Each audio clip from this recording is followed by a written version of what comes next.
নমস্কার, আমি অ্যাস্ট্রোলজার কৃষ্ণপ্রসাদ প্রধান আপনাদের প্রত্যেককে আপনাদেরই চ্যানেল ইন্ডিয়ান অ্যাস্ট্রোলজিতে ওয়েলকাম জানাই। আশা করি সকলেই ভালো আছেন।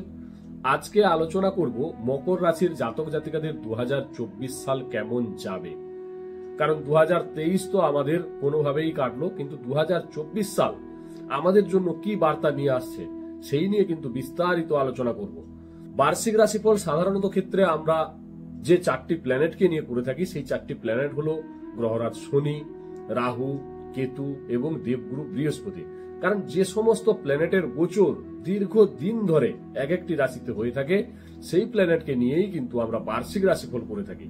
এবং যে সমস্ত প্ল্যানেটের গোচর অল্প দিনে হয়, সেই সমস্ত প্ল্যানেটকে নিয়ে আমরা মাসিক রাশিফল করে থাকি। তাই মকর রাশি যারা তারা তো দেখবেনই, মকর লগ্ন যারা তারাও দেখবেন, এবং রাশি লগ্ন যাদের মকর তারা অবশ্যই ভিডিওটি স্কিপ না করে সম্পূর্ণ মনোযোগ সহকারে দেখতে থাকুন। শুধু দেখলে হবে না, বুঝতেও হবে। সর্বপ্রথমে দেখে নেব মকর রাশি সাপেক্ষে এই 4টি প্ল্যানেটের গোচর অবস্থা। মকর রাশির দ্বিতীয় ভাবে বসে রয়েছেন গ্রহরাজ শনি, অর্থাৎ কুম্ভ রাশিতে। তৃতীয় ভাব অর্থাৎ মীন রাশিতে বসে রয়েছেন রাহুদেব। নবম ভাব অর্থাৎ কন্যা রাশিতে বসে রয়েছেন কেতু, এবং চতুর্থ ভাব অর্থাৎ মেষ রাশিতে রয়েছেন দেবগুরু বৃহস্পতি। দেবগুরু বৃহস্পতির কিন্তু গোচর পরিবর্তন হবে মে মাসে। তিনি চতুর্থ ভাব থেকে পঞ্চম ভাবে গমন করবেন। বাকি রাহু, কেতু, শনি এই 3টি প্ল্যানেটের কিন্তু কোনো গোচর পরিবর্তন হচ্ছে না 2024 সালে। বছরের শুরুতে দেখে নেব পঞ্চমপতি শুক্র, তিনি একাদশ ভাবে থাকছেন জানুয়ারির 18 তারিখ পর্যন্ত। যারা অ্যাডমিশন নিতে চাইছেন তারা অবশ্যই জানুয়ারি মাসের 18 তারিখের আগে অ্যাডমিশন নিন, কারণ পঞ্চমপতি একাদশ ভাবে থাকবেন। জানুয়ারি মাসের 18 তারিখ থেকে ফেব্রুয়ারির 12 তারিখ পর্যন্ত কিন্তু পঞ্চমপতি শুক্র তিনি দ্বাদশ ভাবে থাকবেন। এই সময়টা কিন্তু অ্যাডমিশন নেওয়ার ক্ষেত্রে অ্যাভয়েড করুন। প্রেমজ রিলেশনেও যারা রয়েছেন তাদের কিন্তু এই সময়টা সচেতন থাকতে হবে, কারণ দুজনের মধ্যে কিন্তু ভুল বোঝাবুঝি, অশান্তি, গন্ডগোল এগুলো হওয়ার কিন্তু সম্ভাবনা থাকছে। মকর রাশির জাতক জাতিকাদের এমনিতেই 7.5 চলছে, 7.5 লাস্ট ফেজ চলছে। জন্ম রাশিচক্রে শনি যদি অশুভ অবস্থানে থাকেন, তাহলে মকর রাশির জাতক জাতিকাদের বিভিন্ন রকম সমস্যার সম্মুখীন হতে হয়েছে। হওয়া কাজ না হওয়া, যে কোনো কাজ লেটে হওয়া, জয়েন্ট পেন, হাড়ে চোরাঘাত এই জাতীয় সমস্যায় আপনাদের ভুগতে হয়েছে। কারণ শনির 7.5 কিছু না কিছু খারাপ ফল প্রদান করে থাকেন। শনি জন্মছকে অশুভ অবস্থানে থাকলে 5ই ফেব্রুয়ারি মঙ্গল মকর রাশিতে, 5ই ফেব্রুয়ারি থেকে 15ই মার্চ পর্যন্ত মঙ্গল মকর রাশিতে থাকবেন, অর্থাৎ তুঙ্গ ক্ষেত্রে থাকবেন, উচ্চস্থ অবস্থায় থাকবেন। মঙ্গল অগ্নিকারক প্ল্যানেট, মঙ্গলের মধ্যে রয়েছে এনার্জি। তাই 7.5 কারণে আপনাদের যে অলসতা ভাব, যে কোনো কাজ না হওয়া, দেরিতে হওয়া, এই সমস্যা থেকে আপনারা বেরোতে পারবেন। ফেব্রুয়ারি মাসের 5 তারিখ থেকে 15ই মার্চ পর্যন্ত আপনাদের এনার্জি লেভেল অনেকটা বেড়ে যাবে, কনফিডেন্স লেভেল হাই হবে, কারণ মঙ্গল তিনি রাশির উপরে বসে থাকবেন। যারা প্রশাসনিক বিভাগে কাজ করতে চাইছেন, এই সময়ে কিন্তু আপনারা চেষ্টা করুন, অবশ্যই কর্মপ্রাপ্তির যোগ কিন্তু আপনাদের থাকছে। মঙ্গল যখনই দ্বিতীয় ভাবের উপরে যাবেন, দ্বিতীয় ভাবে শনি বসে রয়েছেন, তাই পরিবারের সাথে গন্ডগোল, অশান্তি এগুলো হওয়ার কিন্তু সম্ভাবনা থাকছে। বাক শক্তির উপরে কন্ট্রোল রাখতে হবে, তাড়াতাড়ি মাথা গরম করা চলবে না। এই জায়গাগুলো আপনাদেরকে কিন্তু নিয়ন্ত্রণে রাখতে হবে।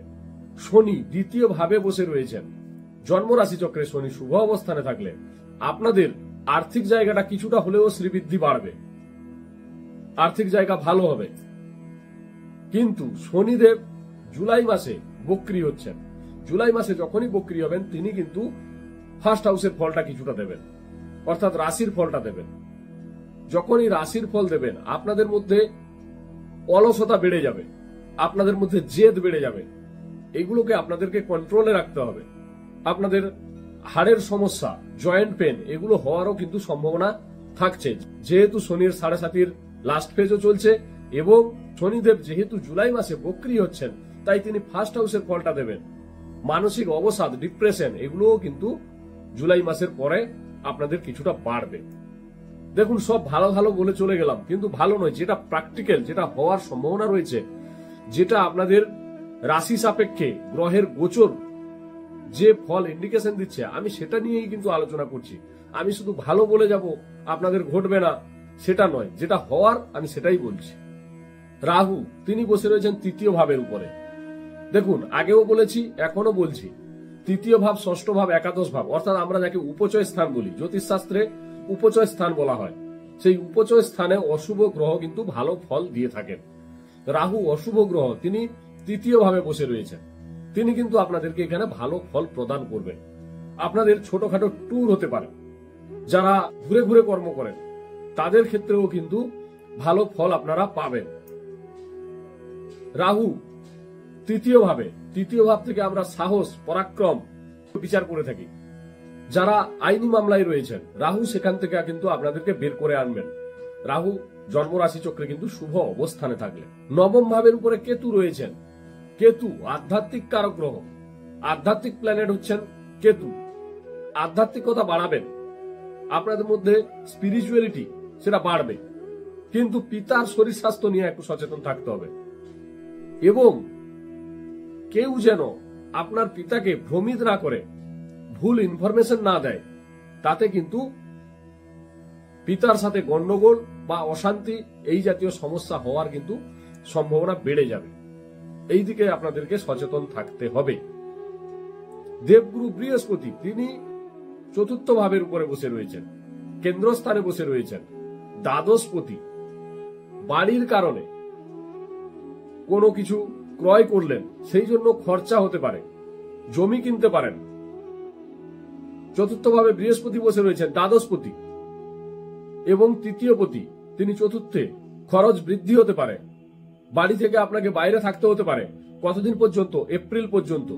এপ্রিল মাসে দেবগুরু বৃহস্পতি পঞ্চম ভাবে গোচর করবেন। পঞ্চম ভাবে যখনই গোচর করবেন, রাশির উপরে দৃষ্টি থাকবে, একাদশ ভাবে দৃষ্টি থাকবে এবং নবম ভাবে দৃষ্টি থাকবে। যখনই নবম ভাবে দৃষ্টি থাকবে, পিতার শরীর স্বাস্থ্যের কিন্তু উন্নতি লক্ষ্য করতে পারবেন আপনারা। পঞ্চম ভাবে দেবগুরু বৃহস্পতি গেছেন, আপনাদের উচ্চশিক্ষার ক্ষেত্রেও সফলতা আসবে, কারণ পঞ্চম ভাব আমাদের উচ্চশিক্ষার জায়গা, নবম ভাব আমাদের উচ্চশিক্ষার জায়গা। ভালো গুরু পাবেন আপনারা, যেহেতু নবম ভাবে দৃষ্টি থাকছে। আধ্যাত্মিকতা বাড়বে, কেতু তো বসে রয়েছেনই, তার সাথে সাথে দেবগুরু বৃহস্পতির দৃষ্টিও নবম ভাবে থাকবে। বাড়িতে কোনো আধ্যাত্মিক অনুষ্ঠান হতে পারে। দেবগুরু বৃহস্পতি পঞ্চম ভাবে রয়েছেন, হায়ার এডুকেশন আপনাদের হবে। বছরের শুরুতে শিক্ষাক্ষেত্রে যে সমস্যা ছিল, সেই সমস্যা থেকে আপনারা বেরিয়ে আসতে পারবেন মে মাসের পর থেকে। একাদশ ভাবে দৃষ্টি থাকবে, যারা সন্তানের জন্য চেষ্টা করছিলেন, সন্তান প্রাপ্তির যোগ কিন্তু আপনাদের প্রবল মাত্রায় বৃদ্ধি পাচ্ছে। সন্তানের জন্য যারা টেনশনে ছিলেন, সন্তান কথা শুনছিল না, সন্তানের পড়াশোনায় মন ছিল না, দেখবেন ধীরে ধীরে সন্তান পড়াশোনার দিকে অগ্রসর হচ্ছে এবং আপনাদের কথাও শুনছে। রাশির উপরে দৃষ্টি থাকবে, শনির কারণে যে ডিপ্রেশন, টেনশন, ফ্রাস্ট্রেশন সেগুলো অনেকটা কমবে। কি করবেন, কি করলে আরো ভালো থাকতে পারবেন? শনির বীজ মন্ত্র জপ করুন, দেবগুরু বৃহস্পতির বীজ মন্ত্র জপ করুন, সূর্যদেবকে অর্ঘ্য প্রদান করুন, প্রত্যহ হনুমান চাল্লিশা পাঠ করুন। আজকে এই পর্যন্ত। যদি ভালো লাগে লাইক, কমেন্ট, শেয়ার অবশ্যই করবেন এবং চ্যানেলটিকে সাবস্ক্রাইব করুন, যাতে নেক্সট ভিডিও ছাড়ার সাথে সাথে সবার আগেই নোটিফিকেশনটি আপনার মোবাইলে চলে আসে। সবাই ভালো থাকবেন, সুস্থ থাকবেন। নমস্কার।